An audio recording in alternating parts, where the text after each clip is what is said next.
intervention sur la manipulation médiatique contre laquelle il faut vraiment qu'on soit armé.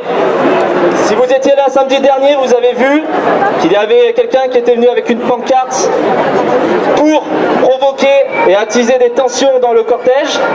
Il y a eu justement après des articles, notamment du Dauphiné Libéré, qui nous ont un peu donné une image de personnes violentes, de mouvements violents. Donc je fais cette intervention pour remettre un peu les choses dans l'ordre et remettre un peu la vérité au centre de notre mouvement. Donc je m'appelle Romain, j'ai 26 ans, je suis éducateur sportif en indépendant. J'ai démissionné il y a 2 semaines d'un club qui a imposé le pass sanitaire. Donc j'ai choisi de démissionner par choix personnel et par refus d'appliquer des mesures qui sont pour moi discriminantes. Nous savons tous que les gens qu'on a en face de nous sont prêts à manipuler et à mentir pour discréditer notre mouvement. Je ne vous apprends rien. On a vu cet individu donc avec une pancarte qui est venu la semaine dernière, mais qui se cache derrière cet individu? Ça c'est très intéressant. Je suis citoyen comme vous tous, il m'a fallu 5 minutes pour comprendre et pour savoir que cet individu n'était pas seul, que ce n'était pas un acte isolé, mais que c'était le membre d'une association subventionnée, Citizen for Science, pour ceux qui voudraient s'informer, qui agit justement pour promouvoir notamment la vaccination obligatoire à l'échelle nationale. Donc ce type de choses qu'on nous cache et dont on ne parle pas dans les médias traditionnels comme le Dauphiné Libéré, ça nous prouve bien qu'il y a des manipulations auxquelles nous sommes confrontés, et nous en tant que citoyens, si nous voulons nous réapproprier les mouvements politiques, publics et sociétaux, il faut qu'on puisse connaître les armes de l'ennemi et les codes de l'adversaire, parce que les médias sont contre nous. Je ne vous apprends rien, ils sont contre nous depuis des mois. Ils n'attendent que le moindre prétexte pour nous discréditer et pour faire tomber le mouvement. Tous les médias, les politiques, tous ceux qui agissent au nom du système avec un S majuscule, ils n'ont pas les mêmes codes que nous, et ça il faut l'enregistrer. Nous sommes bienveillants, nous le savons tous, nous n'avons pas besoin de le justifier. Nous avons du cœur, nous avons des bonnes ondes. Ces gens-là voudraient nous faire croire que nous sommes mauvais, c'est faux. Mais comment le faire comprendre aux gens, notamment à ceux qui nous regardent autour de nous, en leur rappelant la vérité, que ces gens-là nous manipulent, qu'ils ont toujours 3 coups d'avance sur nous, et surtout qu'ils nous connaissent bien mieux que nous-mêmes, ce qui leur permet toujours d'avoir, comme je vous l'ai dit, des coups d'avance. Donc c'est à nous maintenant d'avoir des coups d'avance sur eux et de ne plus nous laisser faire.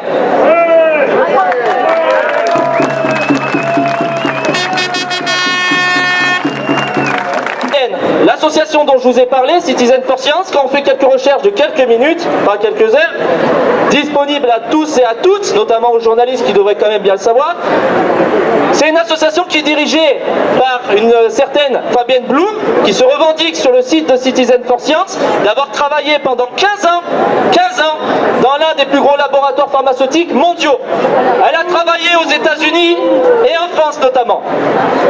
Alors si je vous dis ça, ce n'est pas pour les torpiller, pour qu'il y ait de la haine ou de la rancune. C'est simplement pour vous faire comprendre que derrière des gens qui viennent nous provoquer, des citoyens lambda, se cachent des manipulations bien plus complexes que la simple personne avec sa pancarte qui vient provoquer. Donc nous, la réaction qu'on doit avoir, c'est être calme, être pacifiste, connaître ce qui se cache derrière tous ces gens qui nous manipulent, pour pouvoir se réapproprier la vérité. Je suis une citoyenne comme vous, une mère de famille qui manifeste très régulièrement donc sur Chambéry. J'ai loupé que 2 manifestations et donc avec quelques amis rencontrés, parce que oui, maintenant j'appelle ça des amis, les gens que j'ai rencontrés lors de ces manifestations, nous avons décidé de créer un collectif que... Moi je m'appelle Mélissa, je suis maman d'un adolescent de 14 ans, citoyenne, et je travaille au sein d'une école, donc j'étais titulaire de la fonction publique, et je travaille aussi en parallèle en centre de loisirs. Donc je ne suis pas concernée pour l'instant par le pass sanitaire, mais je ne sais pas si ça pourrait arriver ou pas, et ça me fait peur. Depuis 18 mois, nos vies ont été bouleversées. Il est regrettable de voir que nous sommes arrivés à une situation où des politiques bafouent les droits des citoyens, qu'ils soient aussi déconnectés de notre réalité et que les contre-pouvoirs ne fassent plus le poids face aux lobbies pharmaceutiques tels que les puissants géants de la technologie que sont les GAFAM. Notre système de santé arrive à bout de souffle, car il a été saccagé par eux depuis des dizaines d'années. Ces attaques ont fragilisé le service public et font qu'aujourd'hui, le gouvernement a mis en place le pass sanitaire. Ce qui est pour nous une atteinte grave aux libertés fondamentales telles que prévues par la Constitution. La mise en place de ce pass ne nous fait pas oublier la gestion calamiteuse de ces derniers mois par le gouvernement. Nous n'oublions pas que les soignants ont dû travailler dans des conditions indignes pour un pays tel que le nôtre, que pour la première fois depuis l'après-guerre, nous avons eu des couvre-feux. Les consignes et directives changeant du tout au tout ont instauré un climat de peur constant dans la société. Et on le sait bien, comme Machiavel l'expliquait, celui qui contrôle la peur des gens devient le maître de leurs âmes. Nous, vous, nous sommes des citoyens.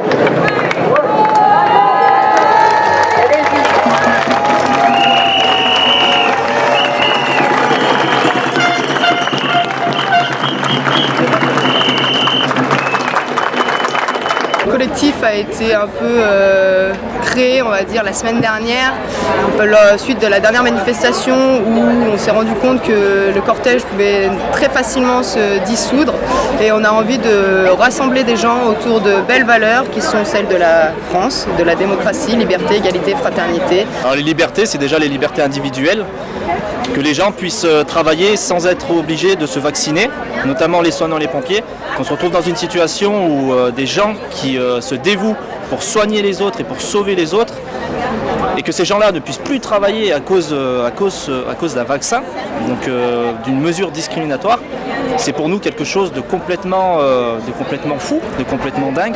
Donc c'est d'abord les libertés individuelles, de laisser les gens choisir ce qu'ils veulent, de laisser les gens choisir ce qu'ils veulent s'administrer en termes de santé. Les gens doivent être libres de choisir ce qui est le mieux pour leur santé ou non. On se bat et on lutte donc contre cette obligation vaccinale, entre autres, représentée par le pass sanitaire, mais aussi, comme Mel en a parlé tout à l'heure, de toute la propagande qui est administrée aux enfants en permanence pour que les enfants aillent se faire vacciner de force. C'est pour nous quelque chose de complètement contraire à toutes les libertés dont Mélissa a parlé tout à l'heure. Je fais partie du collectif Pass Vérité Liberté. L'idée de ce collectif, c'est un collectif national, c'est de la réinformation qui est sûre et vérifiable facilement. L'idée aussi, c'est de pousser les collectifs locaux, les gens en fait à s'organiser de manière locale et indépendante. Pas de parti et pas de syndicat. Ça, c'est vraiment très important. Il faut qu'on reste indépendant de tout et qu'on puisse être libre, véritablement. Donc voilà, on est tous là à cause du pass sanitaire. On est tous d'accord sur le fait que c'est complètement disproportionné. C'est de la folie en fait. On n'aurait jamais accepté ça avant. Nos ancêtres n'auraient jamais accepté ça. Donc concrètement, aujourd'hui ils en sont à vacciner les enfants à 12 ans. Moi, mes enfants sont plus jeunes que ça. Je ne suis pas encore concerné là-dessus. Mais je trouve ça intolérable. Intolérable. Donc jusqu'où vont-ils s'arrêter? L'idée de tout ça, c'est de s'organiser. C'est de faire en sorte que notre gouvernement, qui ne respecte plus nos intérêts, qui respecte des intérêts, disons, de lobby pharmaceutique, des banques, voilà, enfin, je ne vais pas vous faire la tirade entière, on la connaît tous. L'idée, c'est vraiment de réinformer, mais surtout d'agir localement, de créer des réseaux locaux, indépendants de toute chose, et qui nous permettent d'agir concrètement dans la société, de créer une alternative. Donc ça, en fait, il y a autant d'idées qu'il y a de personnes face à moi. L'intérêt et il faut que chaque personne qui soit ici s'engage quelque part, soit avec nous, soit avec d'autres, et qu'on agisse de concert ensemble. L'idée, c'est pas de tirer la couverture à soi, c'est d'agir. Si nous, on n'agit pas, les personnes qui sont d'accord avec nous mais qui sont pas là, concrètement, elles n'agiront pas. Et donc on perdra. Il faut agir intelligemment. Si vous avez des idées, faites-les passer à Réinfo Covid, faites-les passer à ce collectif, faites-les passer à n'importe qui a de bonnes idées et qui souhaite l'indépendance réelle. Voilà. Les enfants, ils sont d'abord, c'est leurs parents qui doivent décider pour eux et ce n'est pas à l'État de se substituer à ça. L'enseignement qui est fait à l'école n'a pas à tourner autour de la santé, on est libre de choisir pour notre propre corps, les parents pour leurs enfants, on est libre tout simplement et il faut qu'on le reste. Moi je considère que c'est complètement hallucinant, excusez-moi le terme un peu choquant peut-être, qu'on ne puisse pas circuler où on le souhaite dans notre pays, j'ai l'impression que ce gouvernement, via ce pass sanitaire, a légalisé la discrimination. Pour moi, c'est quelque chose qui me choque. Donc je ne peux pas rester en fait sans rien faire au niveau de ça. C'est pas possible.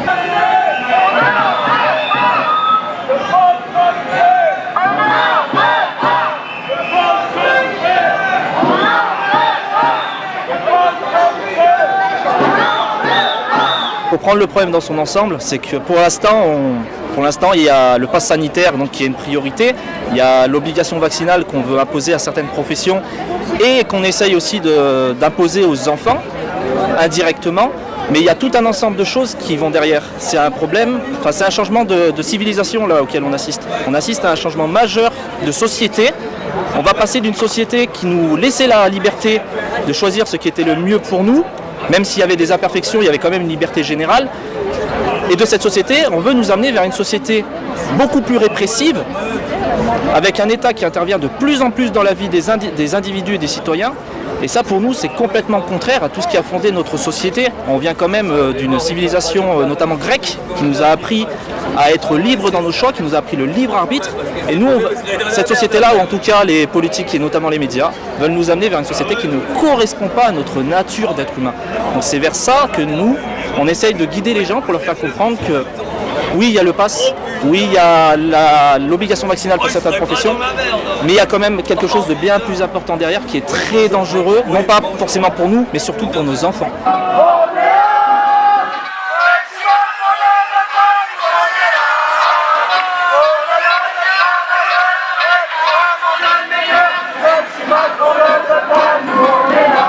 Contre le pass sanitaire, parce qu'on ne peut pas faire confiance à un gouvernement qui n'arrête pas de nous mentir. On n'a pas assez de recul non plus. Et mon fils devrait rentrer dans une école donc au Sécof en Berrieux. Comme il n'a pas le pass, il ne pourra pas rentrer à l'école. Donc comment vous allez faire là? Pour l'instant, on fera les cours à la maison. On a des réseaux pour pouvoir faire des cours. On va s'adapter. Mais bon, on ne va pas lâcher, quoi. Macron a dit qu'on était en guerre. On sera des guerriers, on ne va pas lâcher non plus. On est vraiment en dictature sanitaire. Ça, on peut dire qu'est-ce qu'on veut. Moi, ma femme travaille dans le milieu hospitalier. On essaie de retarder au maximum. Mais bon, voilà. Vous travaillez Non, moi j'ai perdu mon travail il y a 7 mois parce que je suis asthmatique. Donc je suis soi-disant une personne à risque 8 sur 10. On est venu se mettre à Londres. C'est la médecine du travail qui m'a arrêté. Et donc pour l'instant, je suis sans travail, donc voilà. Donc je mets le masque en manif quand il y a trop de monde, mais bon, fais attention. Mais bon, je serai toujours, tant qu'il reste ce pass sanitaire, je serai toujours là. Je ne suis pas contre la vaccination, mais ça, c'est pas une vaccination, c'est une thérapie génétique et ça, j'en veux pas. Donc tant qu'on ne sera pas clair, tant que le gouvernement continuera à nous mentir, tant qu'on ne saura pas qu'est-ce qu'il y a dans les vaccins, il y a hors de question qu'on touche à ma famille. Et pour regarder. C'est mon dernier souffle. Et donc la seule solution qu'on trouve, c'est de se mettre en maladie parce qu'on est très fatigué, il y a des burn-out qui s'installent, il y a des dépressions, il y a la peur qui s'installe, il y a une pression qui s'est installée par rapport à notre hiérarchie, qui nous presse de nous vacciner, qui nous font des réunions pédagogiques pour nous expliquer le pourquoi du comment de la vaccination, alors que c'est très bien. Nous avons quand même réfléchi à la chose, nous avons fait des recherches et puis voilà. Donc la seule solution c'est de se mettre en maladie. Et une colère qui m'est montée parce que je trouve que c'est injuste.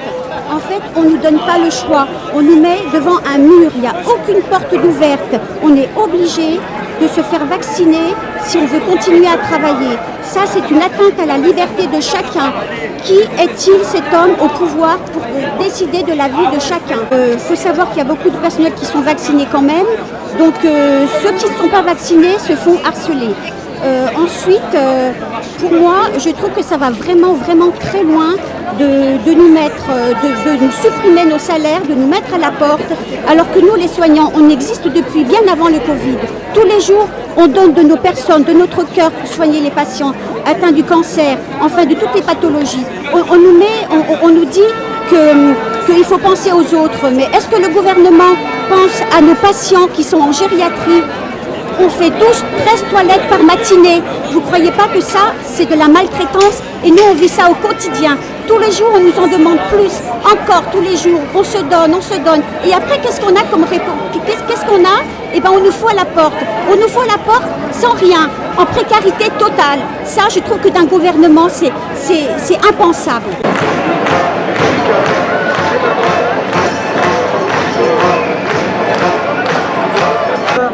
Parce que derrière cette histoire de passe sanitaire, c'est vraiment des enjeux de fond qui nous sont posés. Et à savoir, malgré le fait que cette expression choque beaucoup de gens, la dérive vers un État totalitaire dans lequel nous sommes engagés. Un État totalitaire, c'est un État qui fixe un bien commun qui serait supérieur à l'intérêt particulier et qui pourrait justifier que pour aller vers ce bien commun, on sacrifie un certain nombre de choses, en particulier les libertés individuelles. C'est tout à fait contraire à une démocratie pour laquelle le bien commun, c'est la somme des libertés individuelles et c'est en soi ce bien-là vers lequel il faut aller, c'est la base du contrat social. Et donc ce qui est vraiment très inquiétant, c'est de voir à quel point aujourd'hui, en fixant un objectif qui est extérieur à l'intérêt du peuple, qu'on a défini comme la santé publique, on peut justifier des mesures qui sont totalement liberticides, qui sont totalement arbitraires et qui en plus reposent sur des mensonges qui sont construits par l'État pour justifier sa politique.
Alors sur ces mensonges et cette communication mensongère de l'État, effectivement le dernier cas qui est assez spectaculaire, c'est celui des statistiques qui ont été établies par l'adresse et qui sont supposées montrer à la population que 90% des personnes qui sont hospitalisées sont des personnes qui ne sont pas vaccinées et qui sont donc responsables de leur propre mort ainsi que de la contagion de la maladie. Et quand on regarde la façon dont le tableau a été dressé, on s'aperçoit que les statistiques ne concernent absolument pas les services Covid, mais que les statistiques ont été faites sur l'ensemble des services des hôpitaux et que par ailleurs, les statistiques ne portent que sur les gens pour lesquels un test Covid a pu être identifié.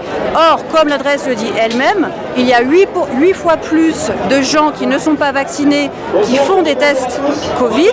Les vaccinés en font très peu. Et donc, très logiquement, à la sortie des statistiques, on va retrouver ce même ratio.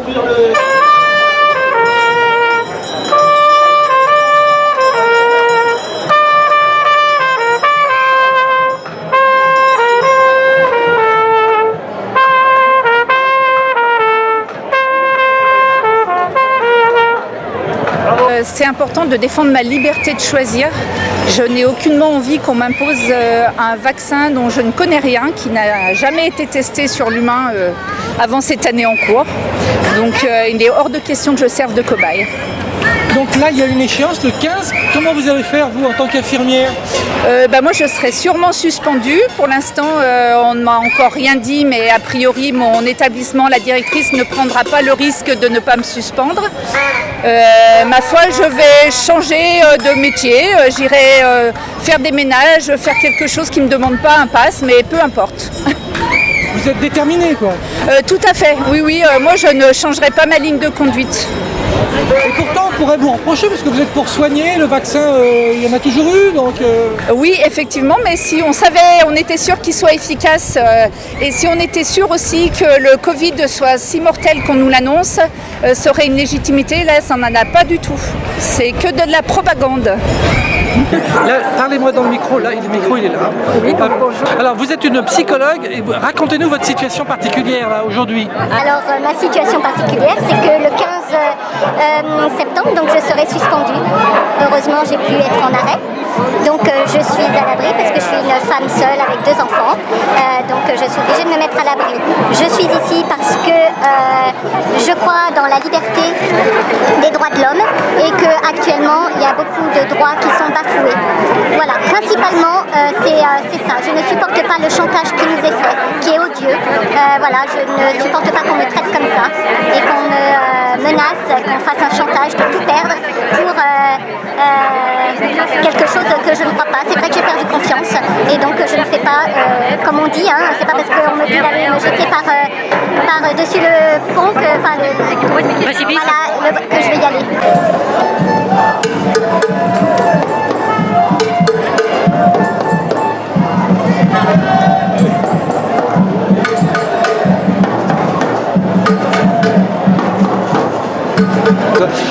Vous êtes soignante et vous êtes dans la rue, expliquez-nous pourquoi. Alors oui, je suis soignante depuis plus de 20 ans. J'arrive à une période où je travaillais, donc j'ai eu un contrat à durée déterminée qui vient de se terminer pour moi. Donc actuellement, je suis en recherche et plutôt en reconversion professionnelle car je ne souhaite pas reprendre dans ces conditions-là. Je ne souhaite pas que l'on m'impose une vaccination avec une préparation pharmaceutique qui n'est pas aboutie pour moi, alors qu'il existe des traitements curatifs, des traitements préventifs et à l'heure actuelle, tout va pour l'unique traitement qui est la vaccination, alors que non, il existe d'autres traitements et je milite pour que nos médecins aient le droit à retrouver le droit à la prescription qui leur a été ôté depuis le mois de mars l'année dernière et qui fait que la seule chose qui nous disent c'est restez chez vous, prenez du Doliprane. J'ai eu le Covid la semaine dernière, j'en suis ressortie immunisée naturellement. Et j'aurais aimé souhaiter reprendre mon travail d'infirmière avec cette immunité naturelle, mais cela n'est pas possible car on m'oblige à donc cette vaccination, chose qui n'est pas du tout pensable pour moi. Donc qu'est-ce que vous allez faire du coup? Je suis en deuil actuellement déjà. Je souffre de devoir quitter cette profession et émotionnellement vous le sentez là et ben je vais faire autre chose, mais en tout cas je ne souhaite pas continuer dans ces conditions là. Voilà, donc je suis en recherche. Alors par rapport à des collègues, j'ai quelque part entre guillemets la chance d'être à Pôle emploi actuellement pour une petite période, mais c'est vraiment une période difficile et vraiment il faudrait que les gens se rendent compte que plus ça va, plus on nous grignote nos libertés et que bientôt on va imposer la vaccination à nos enfants, ce qui est déjà le cas pour les enfants de 12 à partir de 12 ans. Et pour moi c'est impensable hein, d'imposer ça à nos enfants alors que le bénéfice-risque est vraiment nul pour eux. Donc protégeons les personnes qui ont besoin d'être protégées, mais arrêtons d'imposer cela. J'ai des amis danois qui sont venus dernièrement en vacances et là-bas, il n'y a pas eu de vaccination obligatoire pour les soignants. Et les soignants se sont fait vacciner, mais ceux qui souhaitaient ne pas le faire ne l'ont pas fait. Donc attention, moi j'ai l'impression de vivre depuis 2 ans dans le livre Matin Brun. Je ne sais pas, certains se retrouveront là-dedans, mais petit à petit nos libertés sont de plus en plus grignotées et réveillons-nous pour nos enfants, pour la France quoi, simplement, sans... Voilà, je vous remercie.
Merci beaucoup. On vous demande, en fait, on a organisé un système de gommettes pour qu'on puisse compter, pour contrer les médias.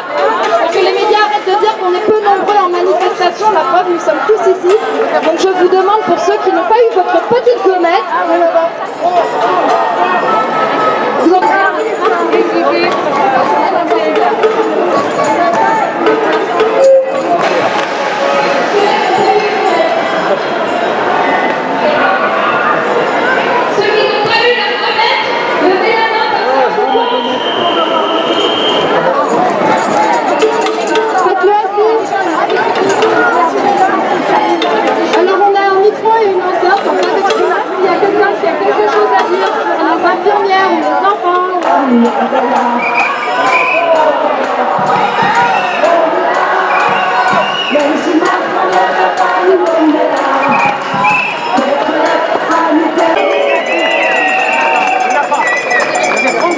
il y a aussi le conservatoire de Chambéry, alors on est bien placé, qui demande le pass sanitaire, alors que normalement l'accès à la culture, enfin en tout cas l'enseignement culturel devrait être sans pass sanitaire, et à Chambéry ils le font, pass sanitaire.